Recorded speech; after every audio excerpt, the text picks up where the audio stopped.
And we, I'm Holly Singleton. I'm a 7th grade English language arts teacher at Baldwin Middle School in Hawkins County. And I'm Amy Hilfenberger. I'm the school counselor at Miller Boyd Alternative School. Okay, so just a brief history of TeamTechnologies. TeamTechnologies was founded in 1988 by David Shoemaker, Steve Henderson, and Rich Wagner. Among the various manufacturing solutions that they offer, they provide bristling, packaging, laser printing, and kitting for well-known brands such as Colgate, Philips, Clarisonic, OPI, Mary Kay, and Church & Dwight, which is Arm & Hammer.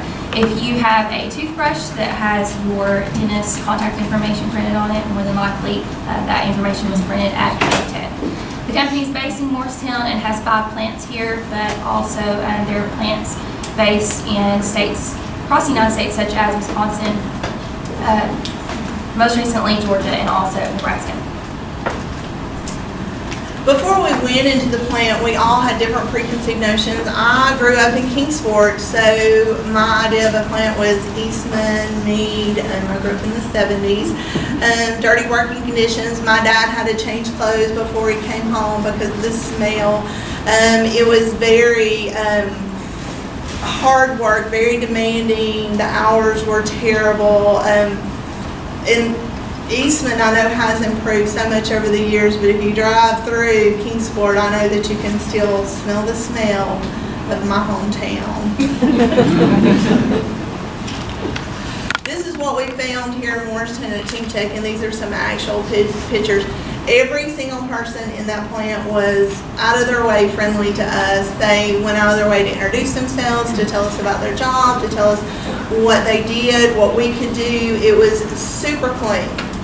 If there was a little spill on the floor, there was somebody there sweeping. You can promote from within there. That was a big thing. You could start on the floor and work your way up. And what I loved the most, because I am in an elementary school, is they have a job for all ability levels. My 76-year-old mom could call within, she could say, hey, I need a job, and she was like, okay, come on down. And they could find her a job.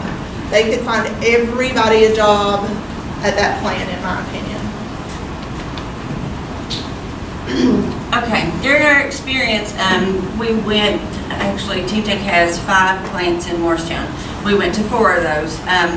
And so ours is not day by day because we were kind of here and there and everywhere. And not only were we, but we saw that they were all that way too. I mean, we would see this person in this building, next thing we know they're over in this building. We got a little confused some days, I won't lie. But it was nice to see that they all kind of collaborate together and participate in different meetings and different locations. One of the things that we were really impressed with was a new hire and orientation that we sat in on. This one just happened to be an orientation for Spanish-speaking employees.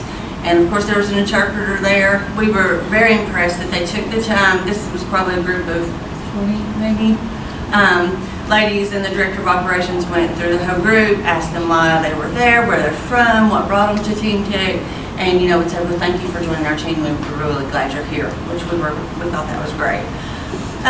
Let's see, we also went to a lot of meetings. Line-side meetings in each plant. We met with Matea a lot in human resources. We went to safety meetings, quality meetings, the CI meetings, which is the continuous improvement, which those are extremely data-driven. We were our eyes were kind of crossing a little bit, I think, at some points, because it was just so much information that they keep up with to improve their efficiency.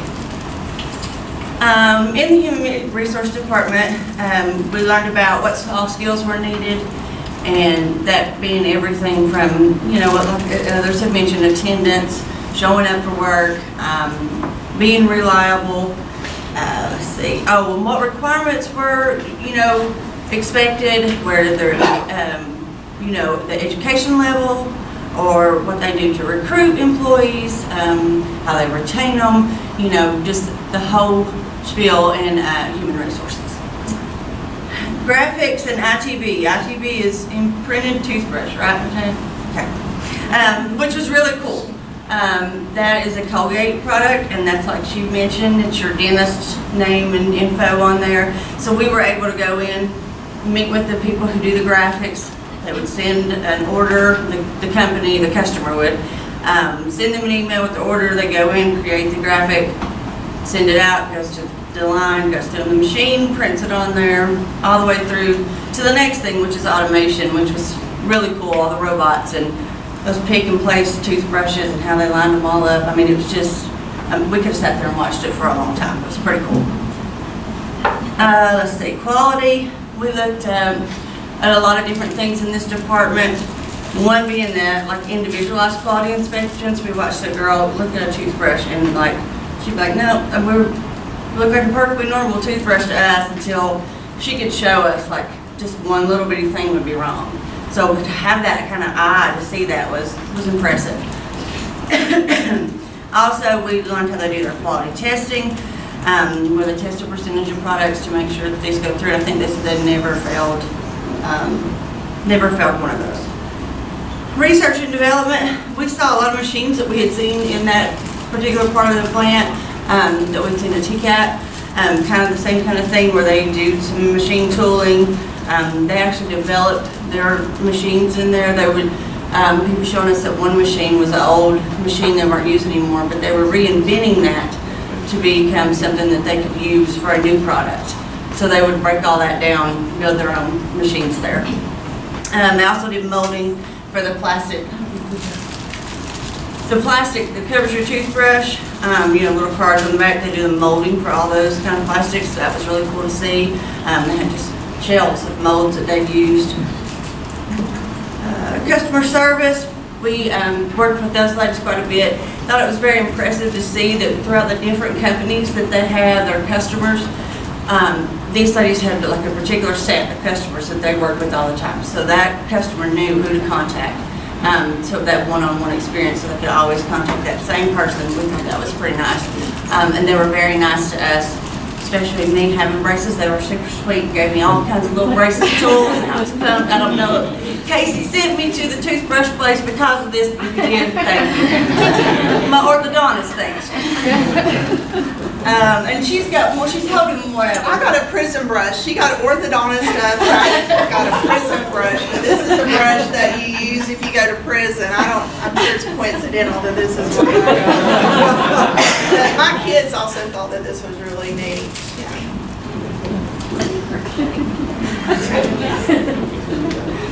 Purchasing, we were able to sit in on a meeting of that to see how they manage their product coming in, and what they do as far as how much they need, what's projected, that kind of thing. Warehouse lined up with purchasing, where we oversee where they stored the customer products, purchasing, bringing it in, warehouse shipping it out, that kind of thing. And safety, they have extensive safety requirements that we were able to review, from everything from how to safely lift, to forklifts, etc. Soft skills and hard skills that we observe that would be really beneficial for kids going into just the technology field. Communication skills, time management. Of course, the number one is attendance, and that's the number one at my school. I'm not sure at what point that gets better, but I thought they were pretty lenient about attendance, and I feel like we're pretty lenient about attendance. Problem solving, teamwork, flexibility, and conflict resolution. We do work on conflict resolution at younger ages. And one thing that we could really work on at my school is Excel. Everyone there uses Excel. My kids have never seen it, and they have computer once a week, and a lot of people said Excel, Excel, Excel. My kids have never been exposed to that, so I think that's something great that we can work into the school system.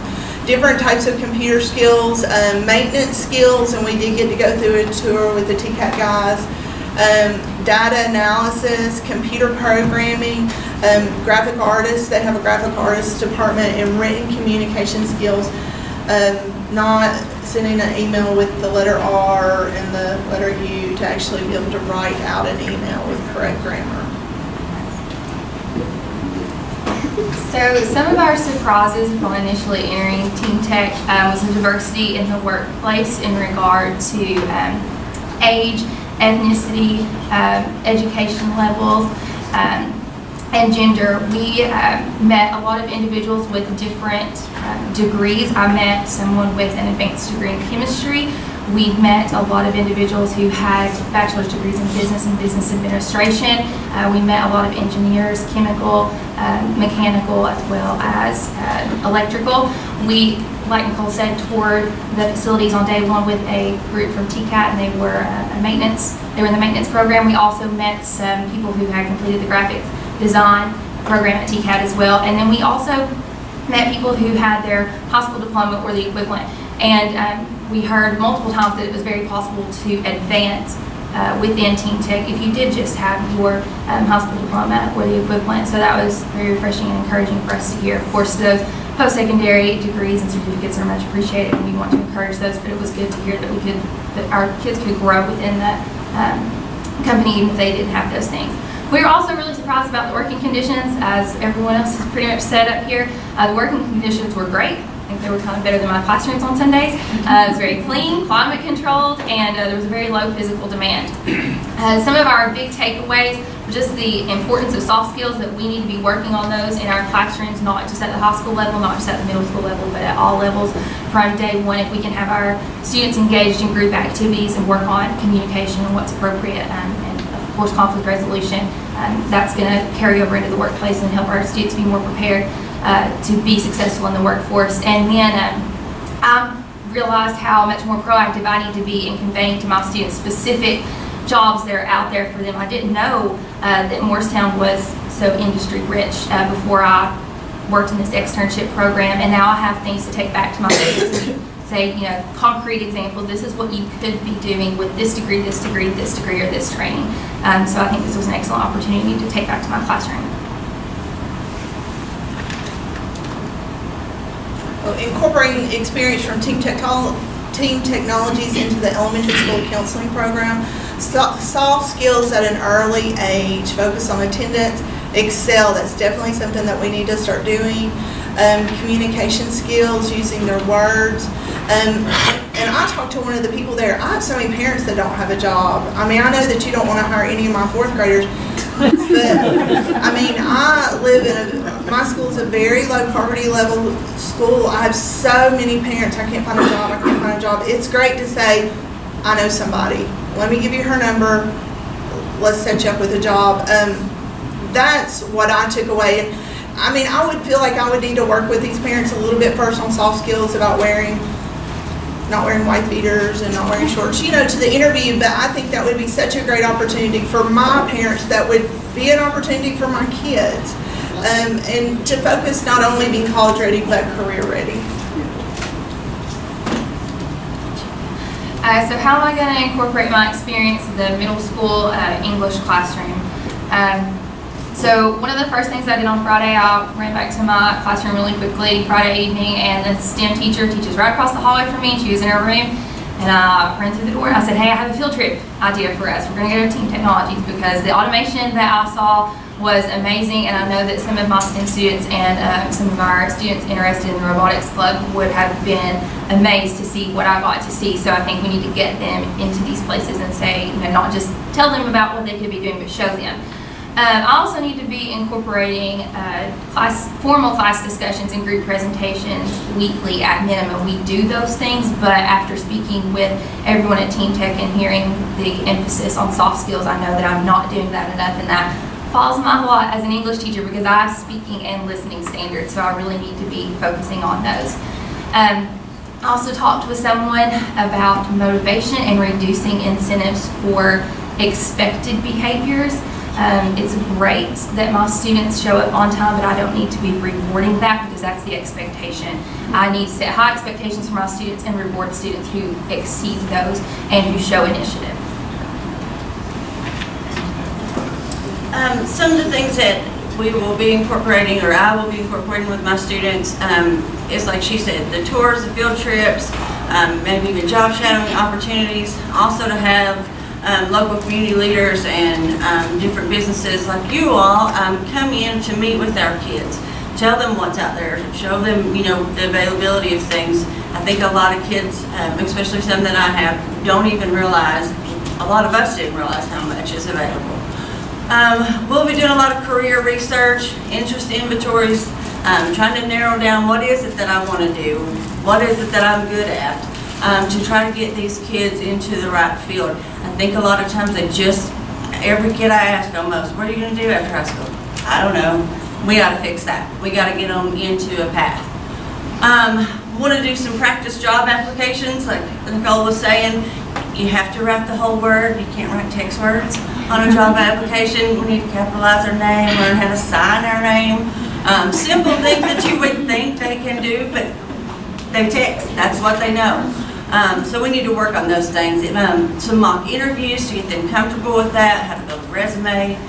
Definitely soft skills with all grade levels. I have K through 12, so I can do that with all of them. I think it's something that we need to work on as a whole faculty in our school, in every classroom, improving those soft skills, teamwork especially, how to be professional, and definitely conflict resolution. Professionalism, like you mentioned, we got to talk about appropriate attire, how important it is to be on time, why it's important, why you need to show up, that your team needs you there. So if you're out, you're messing up the whole team and they're depending on you. And also social media responsibility, that, you know, what you put out there doesn't go away. And I think kids tend to forget that sometimes, and we need to work on that. So we would just like to thank TeamTechnologies and TeamTechnologies with us today. They were so just nice to us. They were so accommodating, and we really appreciated the opportunity to go in and see how things worked kind of behind the scenes. This might sound a little silly, but it was kind of a life-changing experience for me. I didn't know that these opportunities were out there for my kids, so just to have that opportunity to go in and see this and take it back to my students and hopefully change their lives is a great opportunity, and we really appreciate it. And can I say too, I'm very thankful that we included Hawkins County this year. These ladies have been great, and to have one that's middle school and one elementary, it was a great collaboration between the three of us.